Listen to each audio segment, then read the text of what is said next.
Good afternoon and welcome to AXA Coral Live. We're broadcasting from the Kamabi Research Station on the island of Curacao in the Caribbean. Now, Curacao is in the southern Caribbean, part of the ABC Islands. So we have Aruba, Bonaire and Curacao that make up the small chain down towards the coast of Venezuela. Kamabi is a field research station. It's a centre of coral reef research, and it's a fantastic place for a number of reasons. So we have permanent research being done here, but it also provides a home from home for visiting researchers from universities and institutes around the world. And they come here to study the coral reef, this amazing habitat just behind me. Now, they benefit from a field research station because they have access to laboratories, dry labs, where they can use scientific equipment such as microscopes.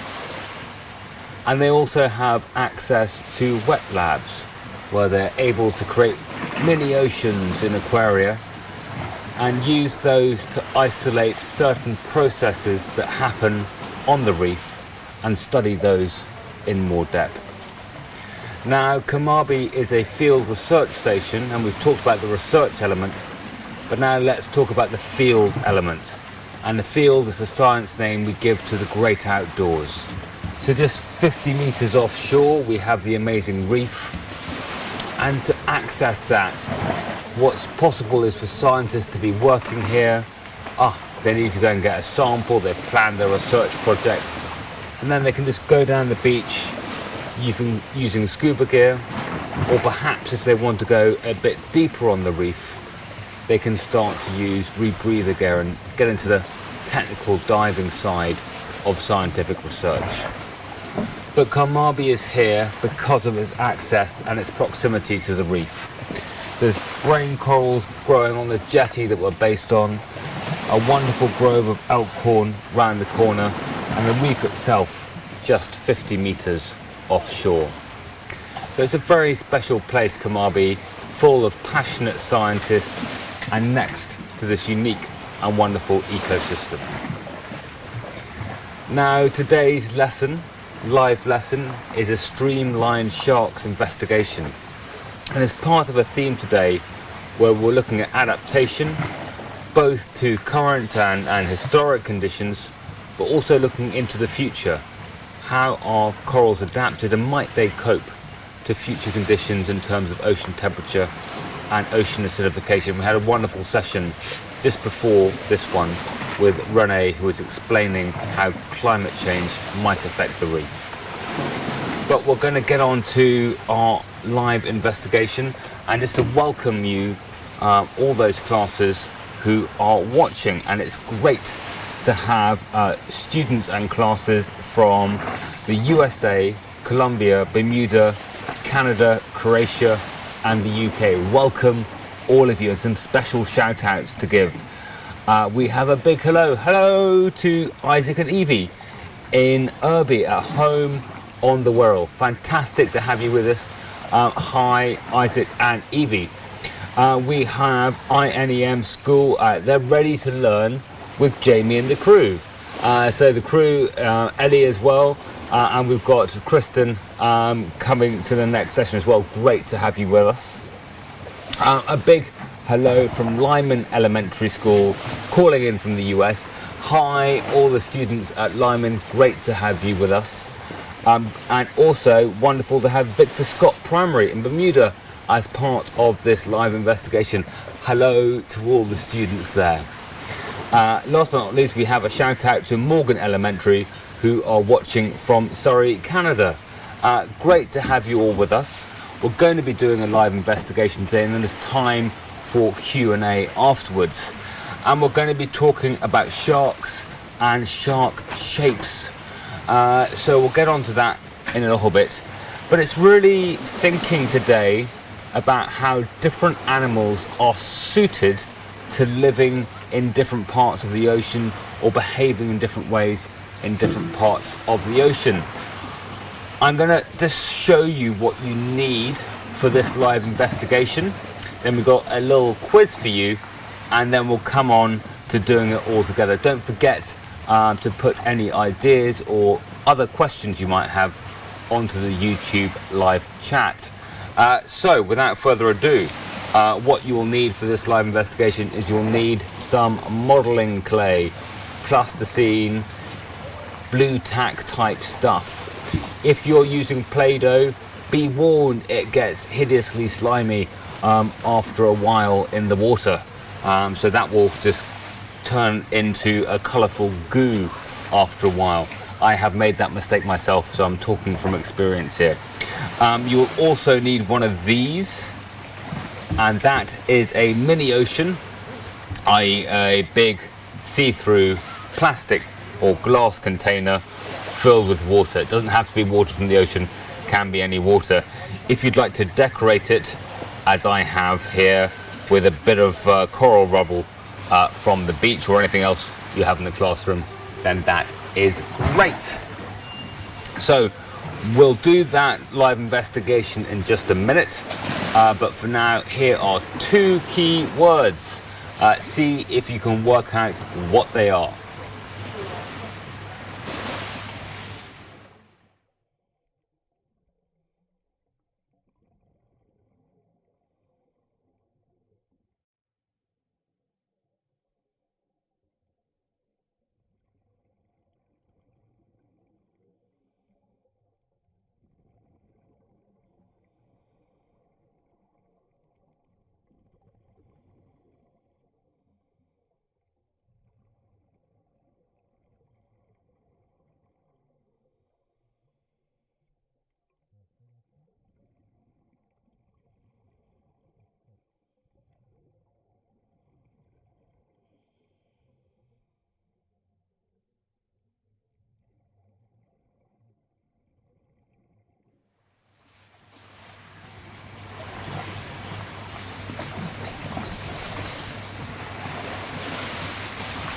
I wonder how you got on. The first word especially a little bit complicated there, but we have adaptation, and that's a key word that we'll be talking about during the session, and especially related to sharks. Now, sharks have been around in one form or another for over 400 million years. Modern sharks, about 200 million years, is probably the sort of earliest species that's still alive today, the 6-gill shark. Now, what we're looking at today is how their shape has adapted to make them effective predators. So they need a shape that goes swiftly through the water, and we'll have a think about what that might be. In the next session, we'll be looking at how corals have adapted to their space on the reef. We can also, I think there's some questions that have been submitted in advance when we're going to talk about that. But adaptation is really just the word for saying how is an animal's characteristics or behavior make it suited to live and survive in a particular place on the planet. And when we talk about evolution, that second word we had up there, evolve, now that's how populations of animal change over time, their traits change over time, and eventually becoming new animals, new species, a process that we see in other branches of living things. We have a very large iguana on a very thin branch above my head. So if an iguana drops out of the tree, don't be alarmed in the classroom. I will be alarmed here on your behalf. Back to evolution. What we might see, and this is just an example here, is you might have a series of coral colonies on the reef, and a disease might come through. Now, within that coral colony, there'll be variation between the individual, between the individual colonies. So you'll have one coral over here that's slightly different, the variation amongst this population. And that's the same if you look around a crowd or a classroom, everybody is slightly different. And if this coral disease or warming comes along, there'll be some variants that will survive and some that won't. And that changes the type of coral that is then left alive and carries on surviving. And over time, the changes that are caused by environmental changes could create a new species. So that's when we're talking about evolution. There is a subject update on the Encounter EDU website about teaching evolution, especially for upper elementary students. So there's more information there, but just a gloss over at the beginning of this live investigation. So we're back onto sharks, and the way that we are going to do this live investigation is we're going to predict what shape of shark is going to move through the water, fall through the water fastest. So because we want to keep everything the same except for the shape, we're going to try and get 4 equal size balls of, here I've got plasticine, whatever you're using to create your shapes. And then what we're going to do is I'm just going to do a little demonstration on here.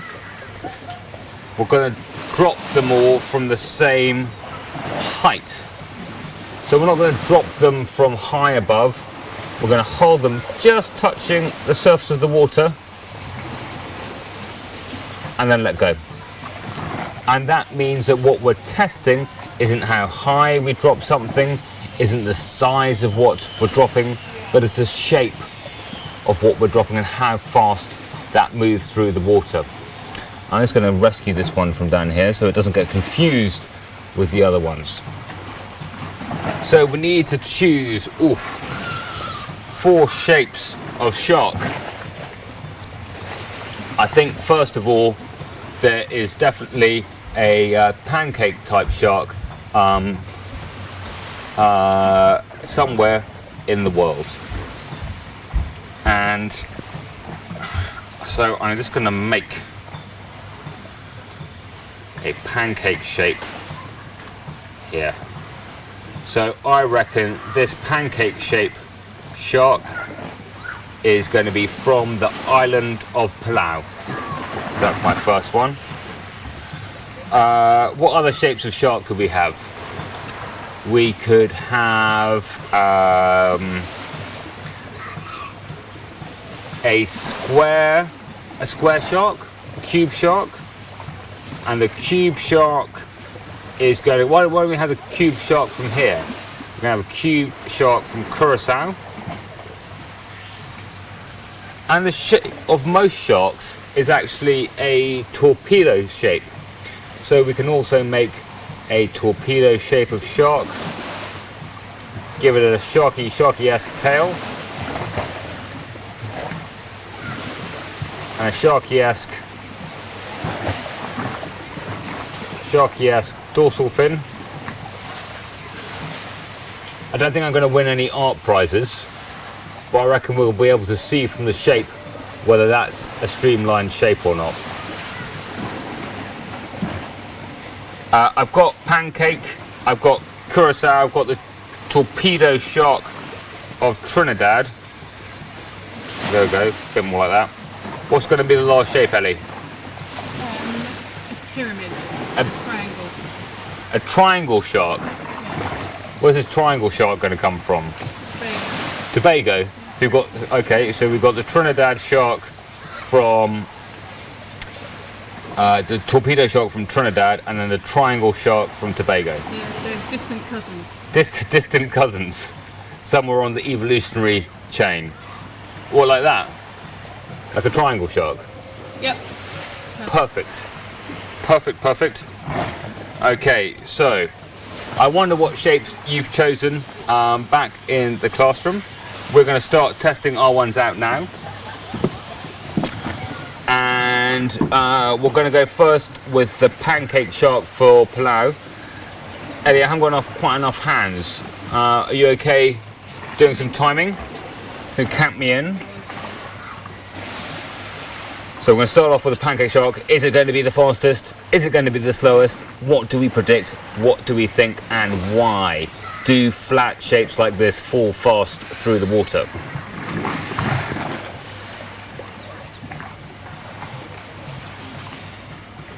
I'm ready. Ready when you are. We have a big focus on the Palau shark, the pancake guy. Okay. 3, 2, 1, go. Oh, that was ages. 1.27 seconds. 1.27 seconds. Okay. Challenge is up on 1.27 seconds. Next up, where does the triangle shark come from? Tobago. Tobago. Triangle shark from Tobago. What do we reckon? Okay. Triangle shark from Tobago, 1.27 seconds, the current fastest time. On your marks. It's like Formula 1 here. 3, 2, 1, go. Oh, very 1.28. 1.28. So the pancake shark and the triangle shark not faring so well. Because they're cousins. It's because they're cousins. I thought the Palau shark would know the Trinidad torpedo shark was a cousin. Okay, so the cube shark from Curacao. What are you reckoning? Going to be faster? Yeah. Faster or slower than the other two? 3, 2, 1, go. 0.84. 0.84. We have a current winner. We have a current winner, which is the cube shark from Curacao, the local favourite. And now, finally, the torpedo shark from Trinidad. It's a tight field. Are we ready? Do we predict, do we think that the shark shaped like a shark is going to be the fastest? 3, 2, 1, go. 0.59. 0.59, we find out that in fact sharks have taken the right evolutionary trajectory. They are not shaped like triangles, they are not shaped like pancakes, they are not shaped like cubes. They are in fact a streamlined torpedo shape, and that is the shape that we find is moving fastest through the water. So congratulations, plasticine shapes. You have given us the same result as we find in the wonderful nature of the coral reef and the wider ocean. So I wonder how you got on.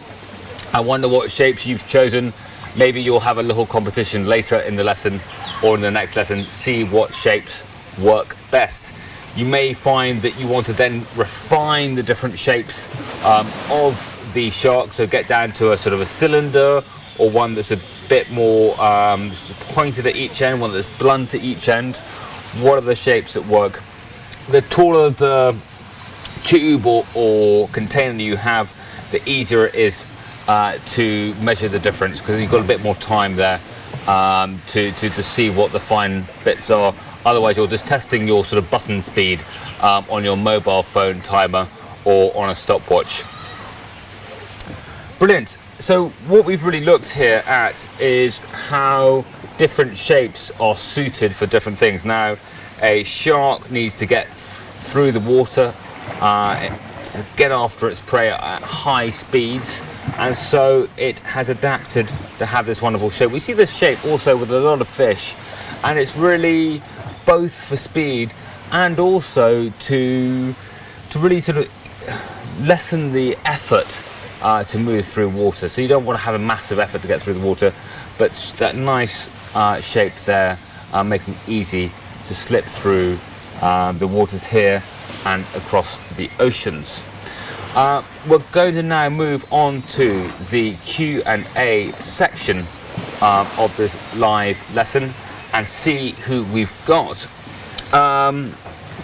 So from Calgary in Canada. We've got some great questions coming up. So from Jason, would like to know, how do sharks smell blood from miles away? Jason, that's a great question. Now, like most fish have a sensitive smell, and so that they can smell blood just from quite far away. And the sensitivity is if you imagine just one drop of blood in the swimming pool, that a shark can smell that. Sharks also have other senses. They talk about sharks having a sixth sense, and the sixth sense that they can have is they can pick up the electrical pulses from living things in the sea. And if you're using electrical equipment in the sea, as we were on the XL Catlin Seaview survey, I can remember we were between or going down the Bahamas towards Turks and Caicos, and in the water with a lot of electrical equipment to photograph the reef, and that attracted, towards the end of one diving day, 40 sharks following the team underwater, trying to work out what this strange black electrical equipment was. So a little bit spooky down there. Lucas, great question from Lucas, thank you for this. We have, why are sharks so aggressive? I think that's a bit of a myth. And so I think that definitely curious. But I think if we put shark attacks in perspective, I'll use the US as an example. I think it's on average about sort of 15 shark attacks each year.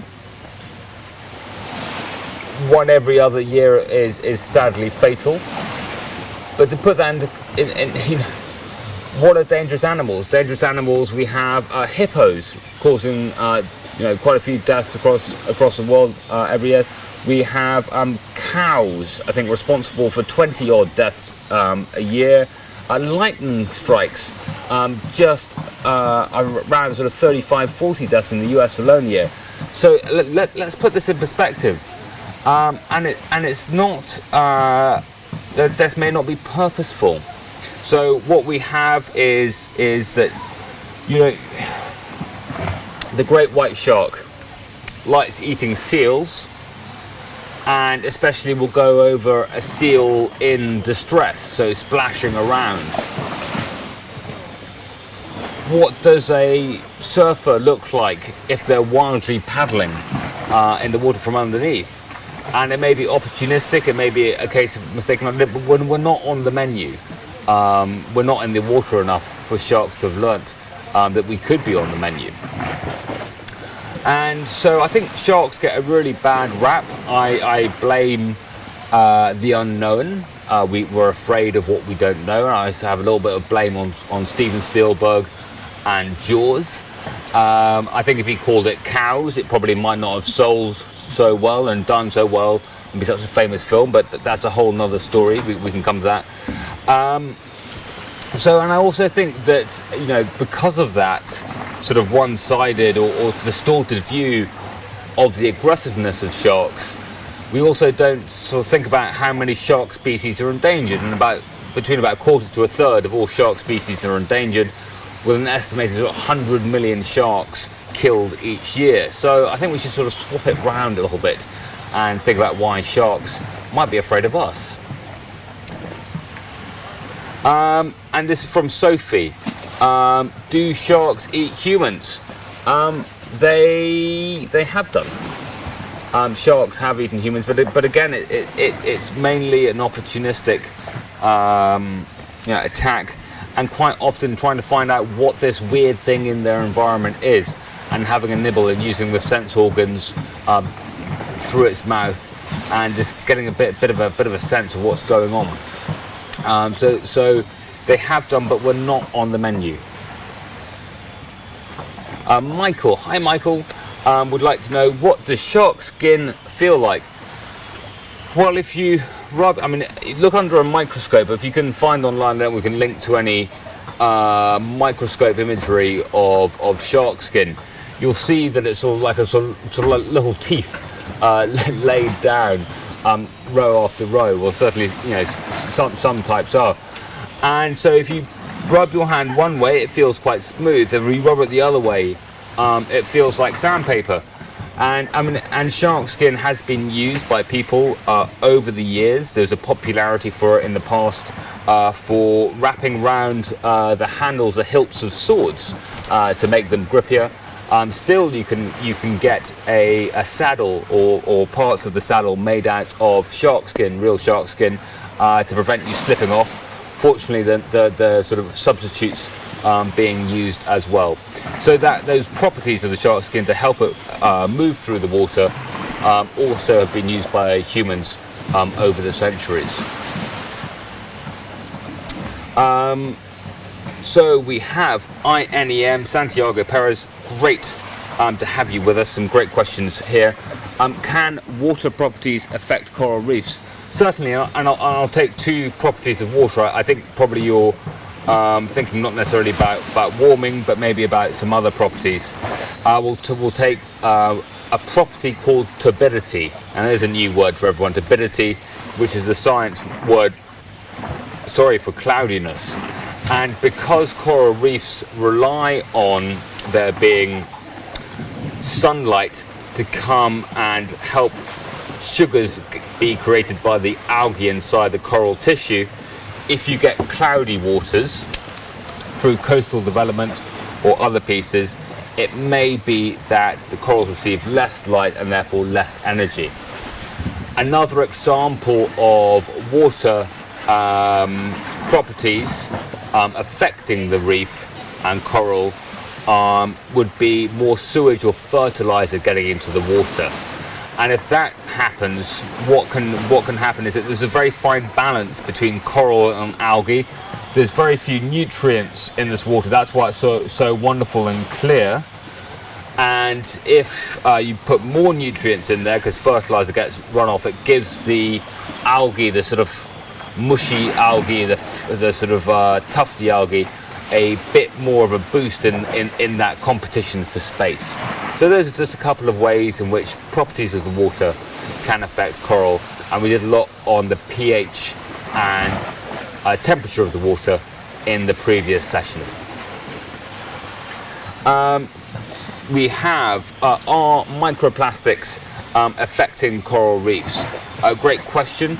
And so let's look at this. So we have evidence that coral polyps will ingest microplastics if they're in the water.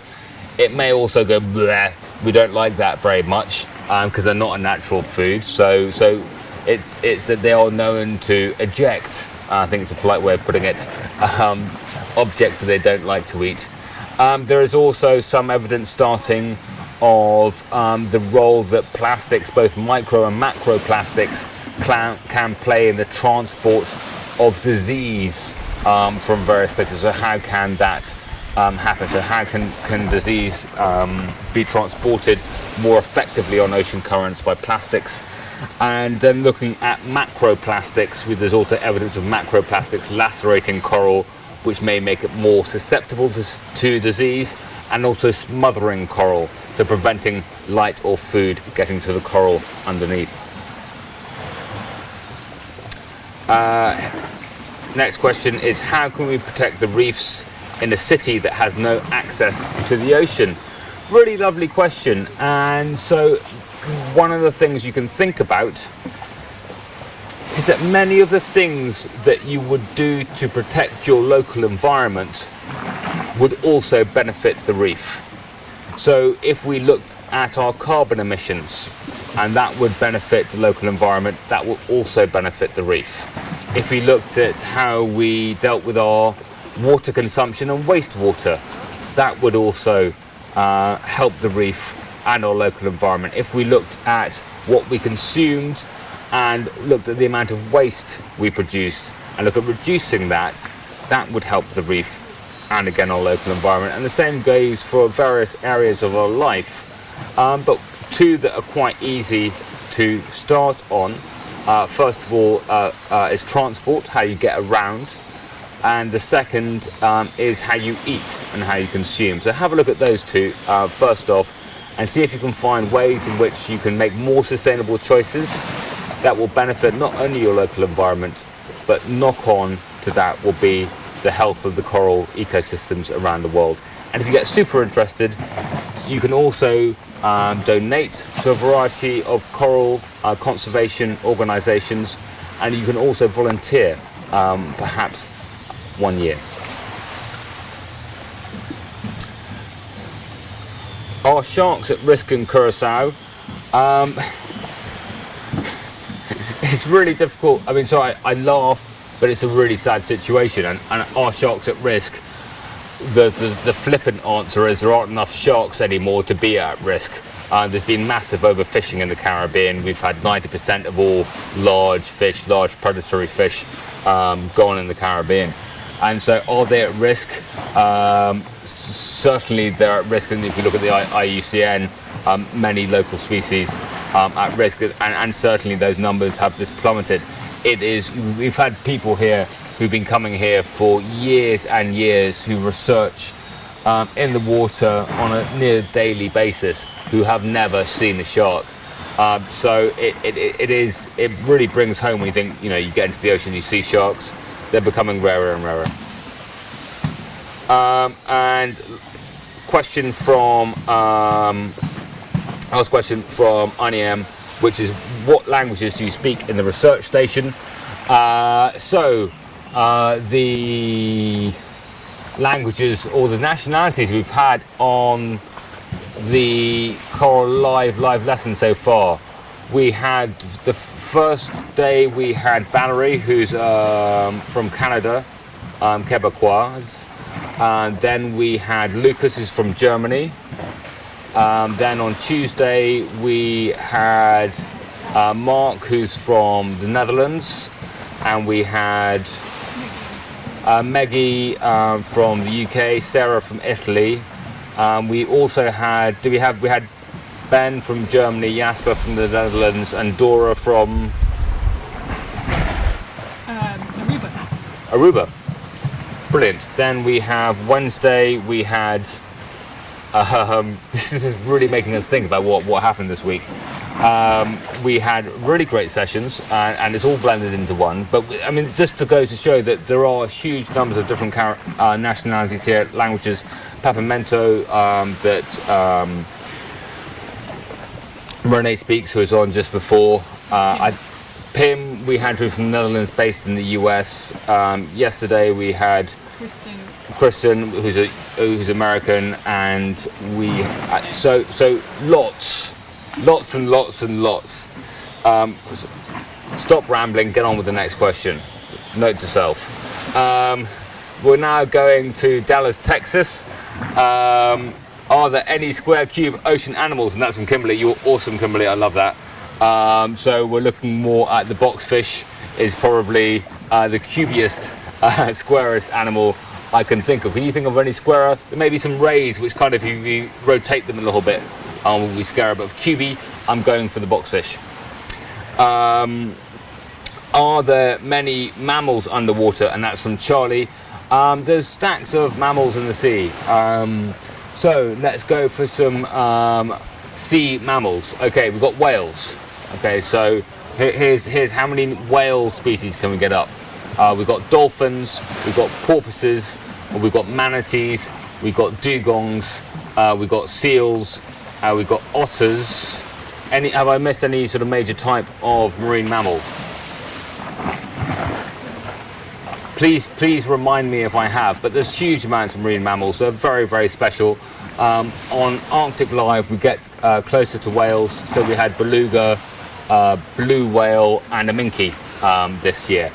So yeah, rather more, we're off the main migratory routes for whales where we are at the moment. Are there any undiscovered coral reefs, or have we discovered all of them? And that's from Quinn.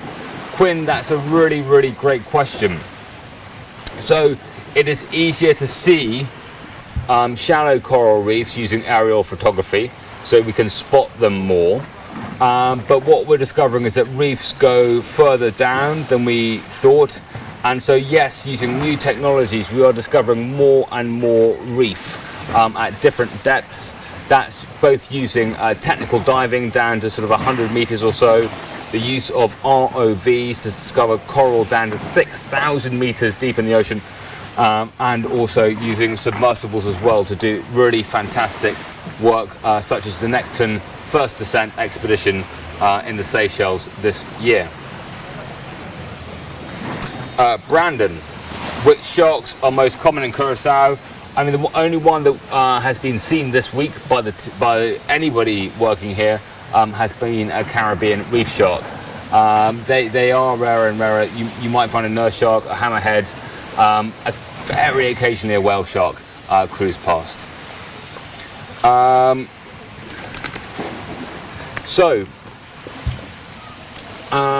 next question is, did fish with scales evolve from sharks or the other way around? And that's from Scarlett. Scarlett, that's a great question. So both modern fish and sharks did evolve from ancient fish in different directions.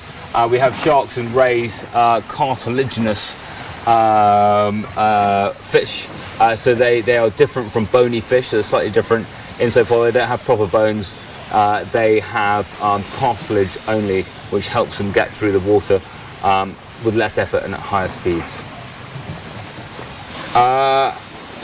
Zoe would like to know, what's the strangest adaptation that I've seen on the reef? There are some really strange ones, and especially some behavioural adaptations, which are they're not great to share. I'm gonna have to. So, adaptations. I like the fact that there's some shrimp behavioural adaptation to do a little dance. Mark was talking about them earlier in the week, and they do a dance to say, "Hey, I'm a cleaner shrimp. I'm going to come into your mouth. Don't eat me." And the bigger fish don't eat them. They recognise this dance as a useful thing. It's like going to the dentist. And there's some other fish that try and mimic that behaviour, so that they don't get eaten as well. There's in terms of what's the adaptation? Strangest adaptation.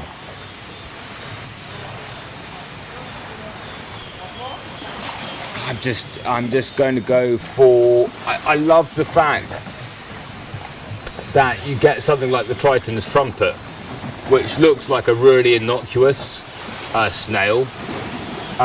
So you think snail. We all see snails in the garden, fairly harmless. But if you're a carnivorous snail going along the bottom of the ocean and you try and attack a fish, it's going to pretty well swim away, and it's going to take you sort of like 4 years, exaggeration, to get after it. So the Triton's trumpet and other cone snails have highly venomous sort of barbs, essentially. So that when they get an animal, get some prey, that it dies pretty rapidly and doesn't have much time to get further across the reef. Really great question, Zoe. Thanks so much. From Calgary in Canada, we've got what's your favourite coral? Favourite coral. I am either going to go for the elkhorn, beautiful elkhorn that we can see round the corner here, just past this headland here, or I am going to go for brain coral. I remember seeing brain coral the first time, and it looked someone like a big giant had just dropped sort of stony brains, all kinds of yellows and greens on the bottom of the sea, and that was pretty cool. So we have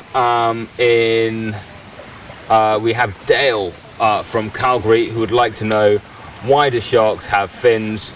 Very simply, for two main reasons. One of which is to steer, to go in the direction they want to go, and also to help power them through the water. If you can imagine, so you might be able to do it a little bit with these. We'll see a bit later. if we can. But if you imagine, if you don't have fins, then you can be pushed around and you have very little purchase on the water. We're going to Dallas, Texas now. Our walruses Streamlined 2. They're so slow on land, and that's from Isaac. Certainly, having seen a few Beachmasters, I wouldn't say they are too streamlined. The Beachmaster is a name given to the dominant male on a section of beach for walrus. But certainly the general shape of pinnipeds, and that's the name we give to walruses and seals, is still that sort of oval shape and a smaller head to go through the water. And yes, there are a number of marine birds and marine mammal species that look particularly ridiculous on land. I can remember being on an island just off Antarctica about a decade ago, watching the Gentoo penguins come down the beach to go fishing, and the waddle looked ridiculous, and they sort of looked, and this is massive, projecting my own thoughts into their brain, looking, I know I look ridiculous, just wait till I get into the water and then you'll see. And immediately got to the surf, got into the water, the most amazing, graceful, shooting around animals jumping in and out of the waves. So yes, there are a number of marine mammals and marine birds that look a bit ridiculous on land and not terribly gainly, but in the water look absolutely amazing. Thank you so much for being part of this live investigation looking at streamlined sharks. What we've been looking at are a couple of super important concepts to understand our natural world. So we've been looking at adaptation, and in terms of adaptation for sharks, we've been looking at their shape. Why are sharks the shape they are? And then we've been talking more generally about how the natural world is adapted to occupy as many different spaces as possible. The coral animal finding a way to survive in the marine desert of the tropics, these clear waters where there are very few nutrients, very little food, and being able to survive here through the amazing friendship, a way of putting the relationship between the algae that lives inside its tissue and the animal, that symbiosis. And that's one way they've adapted to living in these very nutrient, food poor waters. Thank you so much for dialing in to Streamlined Sharks, for being part of this live lesson. We've got one more live lesson left, and that's going to be an amazing Meet the Expert with Dr. Christian Marhaver. And she had some wonderful things to show us this morning. So if you have time, do tune in for that. But for now, it's goodbye from Curacao and goodbye from Coral Live. Bye bye.